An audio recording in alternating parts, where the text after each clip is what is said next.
ऐश्वर्या, माधुरी और करीना जैसी एक्ट्रेसेस के साथ फिल्मी पर्दे पर रोमांस करने वाले अक्षय खन्ना गुमनामी के अंधेरे में खो गए हैं। आखिरी बार वो अजय देवगन के साथ फिल्म दृश्यम 2 में दिखाई दिए थे। उसके बाद से उनकी कोई फिल्म नहीं आई। अक्षय खन्ना की बात आज हम इसलिए कर रहे हैं क्योंकि 28 मार्च को उनका जन्मदिन होता है और अक्षय 49 ईयर्स के हो गए हैं। अक्षय खन्ना का जन्म हुआ एक पंजाबी फैमिली में, जी हाँ, उनके पिता विनोद खन्ना उस दौर के जाने माने एक्टर थे 70 के दशक में, और उनकी माँ गीतांजलि वो एक पारसी परिवार से थी। उनके माता पिता दोनों की लव मैरिज हुई थी और विनोद खन्ना के छोटी औलाद वो थे अक्षय खन्ना। उनसे बड़े भाई राहुल खन्ना है जो कि 52 साल के हो गए। वो भी बॉलीवुड फिल्मों में काम करते हैं। लेकिन हैरान करने वाली बात ये है कि ना तो राहुल खन्ना की शादी हुई और ना ही अक्षय खन्ना की, और अब वो जो है 49 ईयर्स के हो गए हैं। उनकी लाइफ में कोई ऐसा कोई है भी नहीं।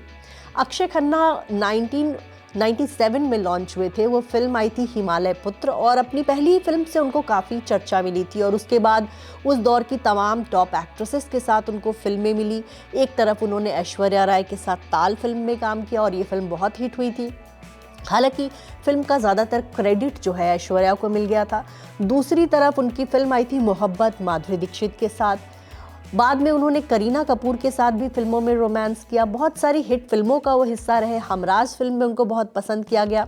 रेस फिल्म आई थी, वो भी बहुत बड़ी हिट थी और उस फिल्म में भी उनको पसंद किया गया। रेस जो है 2007 में आई थी।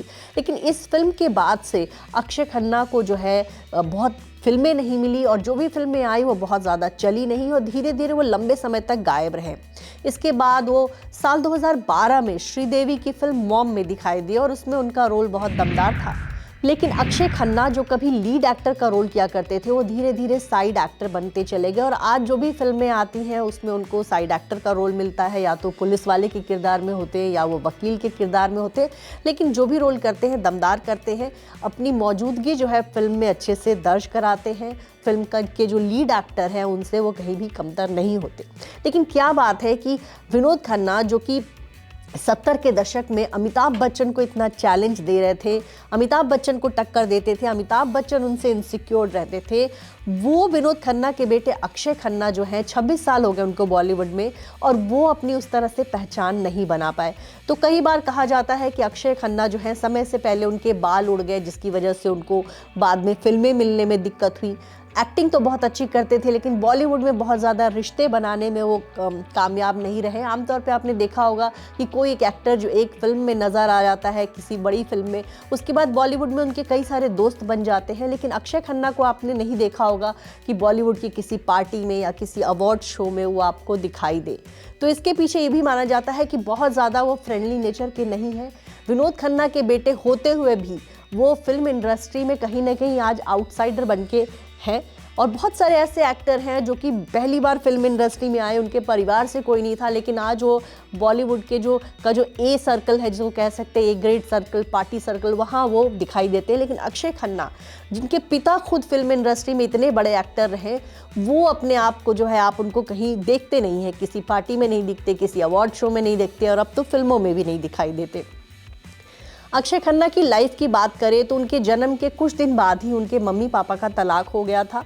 1985 में उनके मम्मी पापा का तलाक हो गया और 80 के दशक में जो है उनके पिता जब अपने करियर के एकदम बिल्कुल चरम पे थे, अचानक उनको ओशो से वो बहुत प्रभावित हो गए और वो रजनीश के आश्रम में चले गए। अपना फिल्मी करियर छोड़कर जो है वो वहाँ जाकर गार्डनिंग का काम करते थे, गार्डनर बन गए थे। उनको वो दुनिया इतनी अच्छी लगने लगी कि उन्होंने बॉलीवुड की चमक धमक वाली दुनिया छोड़ दी, अपनी बीवी को छोड़ दिया, 2 मासूम बच्चों को छोड़ दिया और वो चले गए रजनीश के आश्रम में। वहाँ 4-5 साल तक रहे। उसके बाद उनको लगा कि नहीं, ये मतलब जो भी है ये गलत है। वापस लौटे तो उनको पत्नी ने तलाक दे दिया और फिर उसके बाद धीरे धीरे उन्होंने फिर से बॉलीवुड में नए सिरे से अपनी शुरुआत की। 1990 में उन्होंने दूसरी शादी की। दूसरी पत्नी से उनको 2 बच्चे हुए और 2017 में विनोद खन्ना का निधन हो गया। उनको कैंसर की बीमारी हो गई थी। तो परिवार की तरफ से भी आप देखें तो अक्षय खन्ना बहुत ज़्यादा, उनका बचपन बहुत अच्छा नहीं था। बाद में उनकी शादी भी नहीं हो पाई। आपने देखा होगा बॉलीवुड की एक एक्ट्रेस ऐश्वर्या राय से उनका नाम जुड़ा था, लेकिन ये रिश्ता भी कहा जाता है उतना ही रहा जितने दिन हम आप लौट चले फिल्म की शूटिंग हुई। उसके बाद ऐश्वर्या राय ने हम दिल दे चुके सनम की शूटिंग की और उसी दौरान उनको जो है सलमान खान पर उनका दिल आ गया और अक्षय खन्ना कहीं पीछे छूट गए। वहीं आपको बता दें कि करिश्मा कपूर के पिता रणधीर कपूर चाहते थे कि उनके बेटी की शादी जो है अक्षय खन्ना से हो। वो चाहते थे कि किसी बॉलीवुड एक्टर से के बेटे से ही उनकी बेटी की शादी हो। वो रिश्ता लेकर भी गए थे, लेकिन बाद में जो है बात नहीं बन पाई। शायद करिश्मा को ये रिश्ता बहुत पसंद नहीं था, तो करिश्मा और ऐश्वर्या जैसी एक्ट्रेसेस के साथ रिश्ता बनते बनते रह गया।